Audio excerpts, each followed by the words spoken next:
মাজারকে ঘৃণা করে যারা মাজার পূজারি বলে, মাজার পূজারি বলে লেবাসদারি খানা।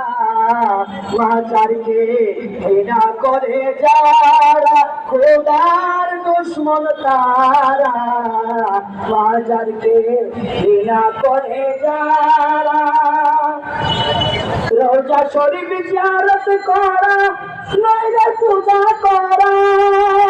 মাজার পূজারি বলে পূজা প্রার্থনা ইবাদত, পূজা প্রার্থনা ইবাদত স্রষ্টার জন্যই করা। মাজারকে ঘৃণা করে যারা খোদার দুশ্মন তারা। মাজারকে ঘৃণা করে যারা। আমি শর্ট করে বললাম, এই গানটা পুরো গান তারা এটা নিয়ে পাবেন আস্তে আস্তে। দেখেন, মাজারকে ঘৃণা করে যারা খোদার দুশ্মন তারা, আমি এমনিতেই বলি নাই, আল্লাহ নিজেই বলেছেন যারা আমার অলি বন্ধুর বিরোধিতা করে তাদের সাথে আমি যুদ্ধ ঘোষণা করি। তাহলে কি বোঝা যায়? তারা আল্লাহর শত্রু, অলি আল্লাহর শত্রু নয়।